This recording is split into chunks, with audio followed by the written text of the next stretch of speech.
जो तुम्हारा है वो लौटकर वापस तुम तक जरूर आएगा।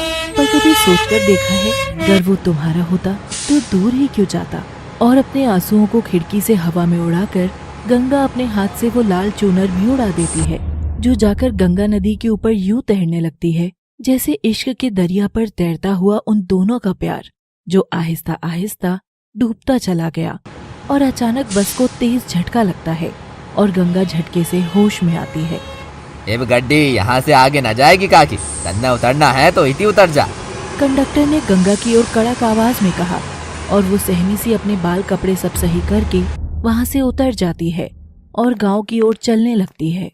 आज न केवल इस बस ने मुझे यहाँ छोड़ा है, बल्कि वो भी मुझसे छूट गया है। जिंदगी छूटने का सिलसिला क्यों है? एक दिन हम सब एक दूसरे से छूट जाएंगे। अभी मैं जिस रास्ते पर चल रही हूँ ये भी मेरे साथ नहीं चलेगा। जैसे जैसे कदम आगे उठाऊंगी वैसे वैसे रास्ता मुझसे पीछे छूटकर पीछे रहता चला जाएगा।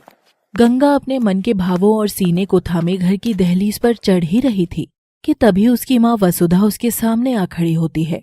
कहाँ से आ रही है तू? वो माँ पास के गांव गई हुई थी, वहीं से लौट कर आ रही हूँ। चुनरी कहाँ है तेरी? सीना बिना ढके कैसे लौटी है तू? तेरे बापू देख लेंगे तो तेरी टांगे तोड़ देंगे। तू तो जानती ही है कि घर में पहले से ही। वसुधा आगे कुछ बोलती कि तभी उसके पति संजीव के खरखराने की आवाज उसके कानों में पड़ती है और वो चुप होकर गंगा को अंदर जाने का इशारा करती है। लो जी आ गए आप, गंगा भी अभी अभी आई है। क्या गंगा अभी अभी आई है? मगर कहाँ है? कहाँ गई थी तू गंगा? आजकल तेरा बाहर घूमना फिरना कुछ ज्यादा ही नहीं हो रहा है।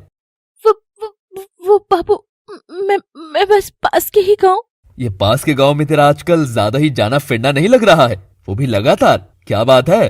कोई यार कर लिया क्या वहाँ, जब उसके बिना रहा नहीं जा रहा? संजीव का अपनी ही बेटी से ऐसी बेशर्मी वाली भाषा में बात करना गंगा को बहुत खराब लगता है, लेकिन वसुधा आग को शांत करने की बजाय मिट्टी की तेल की तरह उसे और अधिक भड़काने लगी। मैं तो कह ही रही थी कि जवान छोकरी और सेठ के यहाँ नौकरी दोनों एक ही वक्त के बाद छाती का बोझ बनने लग जाती हैं जी। पर मुझको तो अपनी बिटिया पर विश्वास है कि वो तो कुछ गलत कहाँ ही करेगी।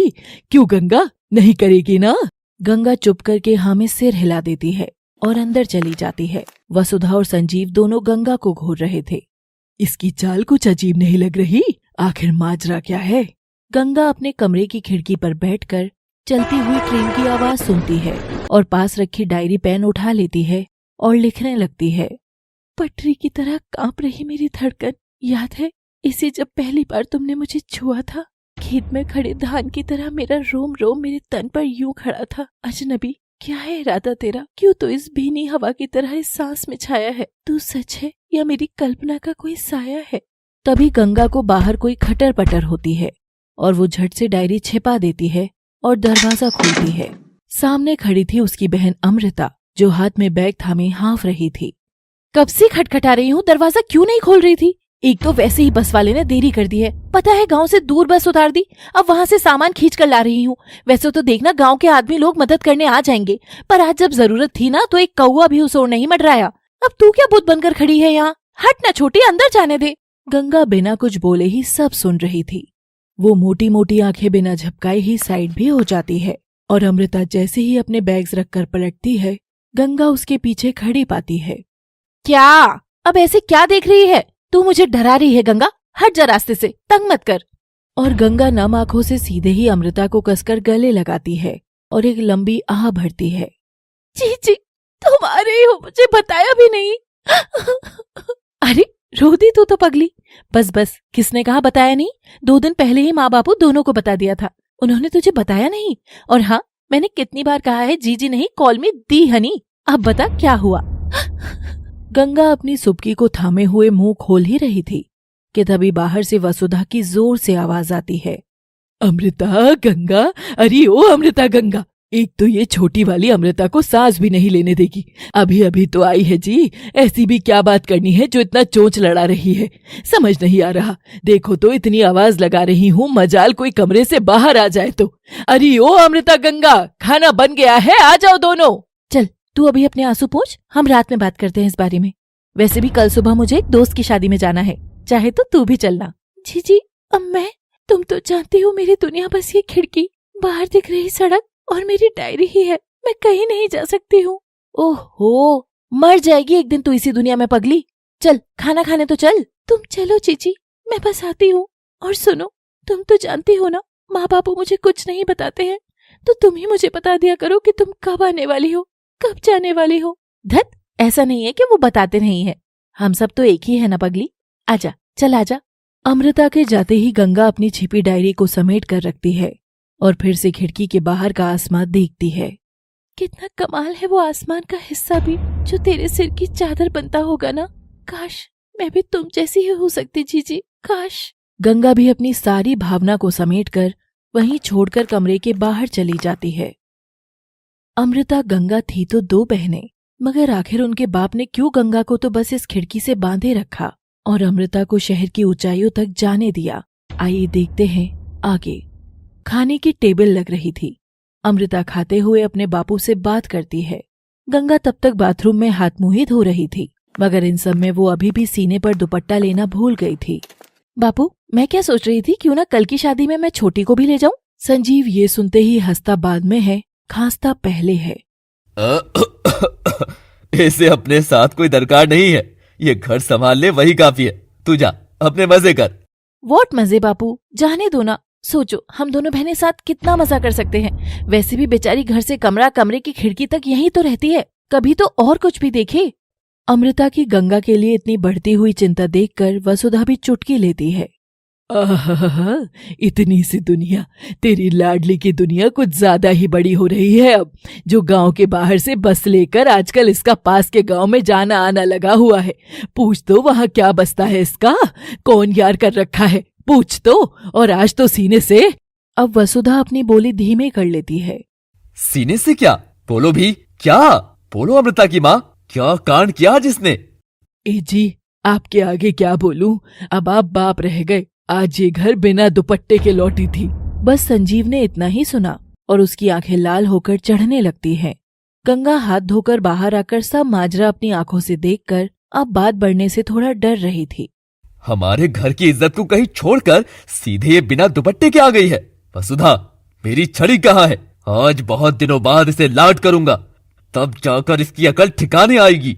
और वसुधा संजीव के हाथ में छड़ी दे देती है और संजीव छड़ी को गंगा के ऊपर उठा ही रहा था कि तभी, ठहरो बापू, बस भी करो, आप इतनी बड़ी गंगा को छड़ी से मारोगे, हटो यहाँ से।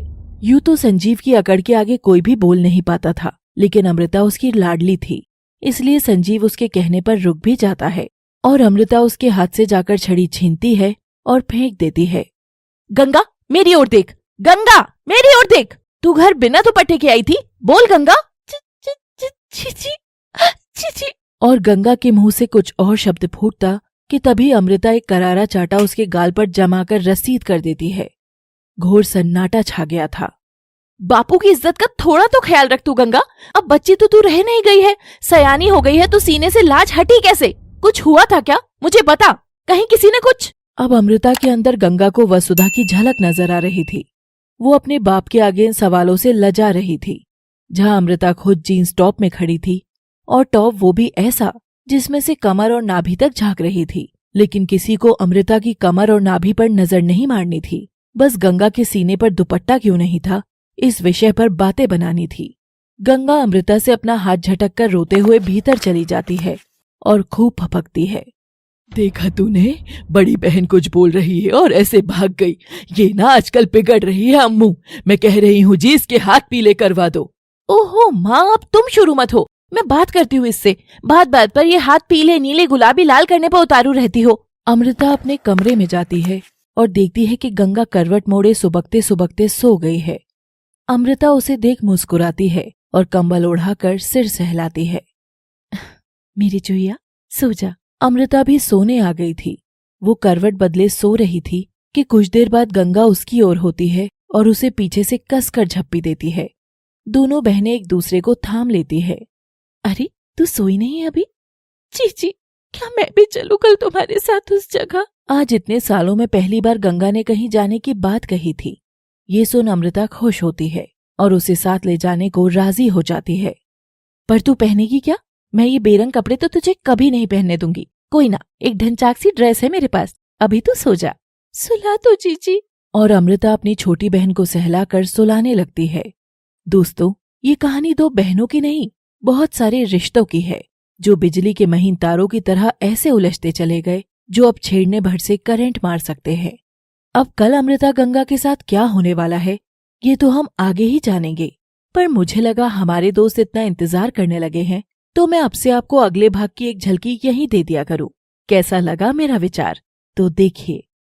ओहो बनो तेरा स्वैगर लागे सेक्सी, पर सेक्सी तो मैं हूँ।